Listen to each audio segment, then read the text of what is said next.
देखो, जब कोई कार ढालू मोड़ पर मुड़ती है, ठीक है, मतलब जब कोई कार मुड़ती है और मोड़ क्या हो, एक तरफ से उठी हुई हो और दूसरी तरफ क्या हो, मतलब एक तरफ ऊँची हो और दूसरी तरफ नीची हो, तो यहाँ पे जब कार मुड़ेगी तो किस तरह से मुड़ेगी और इस पर कौन कौन से बल कार्य करेंगे।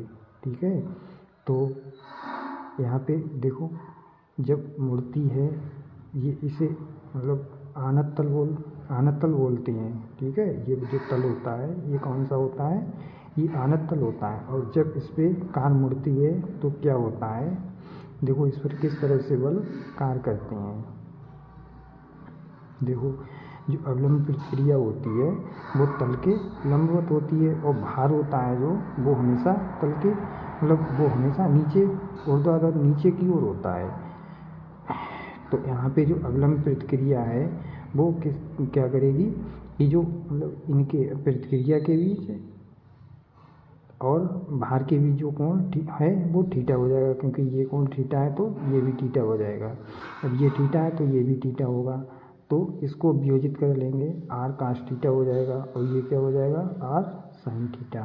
ठीक है, तो यहाँ पे जो इसका मतलब इसे बोल सकते हैं, ये जो इसका है मतलब ऊर्ध्वाधर घटक ये क्या होता है, आर कास थीटा हो जाएगा। ये किसको, भार को संतुलित कर लेगा। और ये जो आर साइन थीटा है ये होता है इसका घटक है, ये मतलब अवकेंद्र बल दे देगा। देखो यहाँ पे क्या होता है, क्योंकि जब सड़क ढालूदार बनाई जाती है, आनतल पर कोई कार चलती है, तो इसमें मतलब घर्षण हो भी सकता है और नहीं भी हो सकता है। ठीक है, यदि घर्षण 0 है तो क्या होता है, जो आवश्यक अभिकेंद्र बल होता है वो इस ढालूदार सड़क से प्राप्त हो जाता है। ठीक है, यहाँ ये ढालू होती है इसी से प्राप्त हो जाता है और ये किसके बराबर होता है, आर साइन थीटा के बराबर हो जाएगा।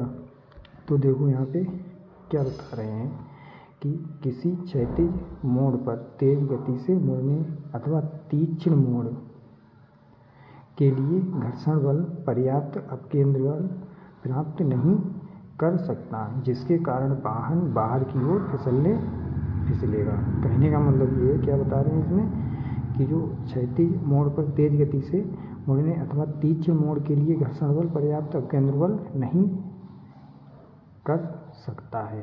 कहने का मतलब है, अगर तीक्ष्ण मोड़ पर कार तेजी से चल रही है तो जो घर्षण बल होता है वो पर्याप्त अपकेंद्र बल प्राप्त नहीं कर सकता है। ठीक है, इसीलिए जो घर्षण बल नहीं प्राप्त होगा तो कार क्या होती है, कार फिसल जाएगी।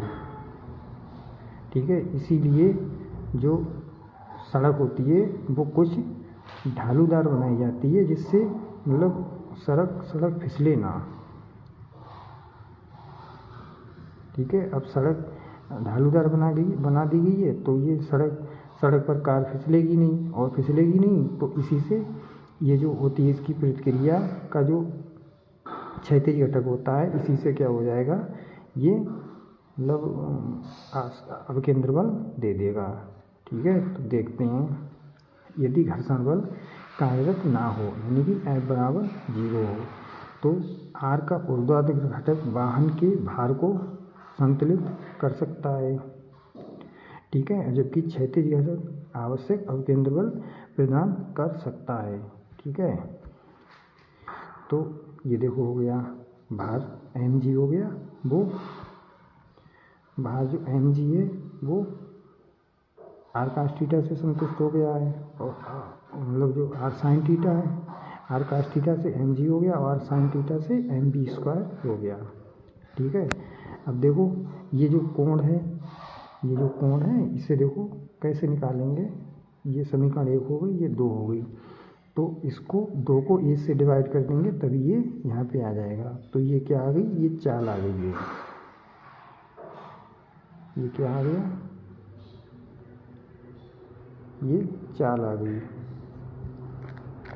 तो यहाँ पे देखो क्या बता रहे हैं, कह रहे हैं अतः किसी मोड़ के लिए आर तथा थीटा का मान नियत होता है।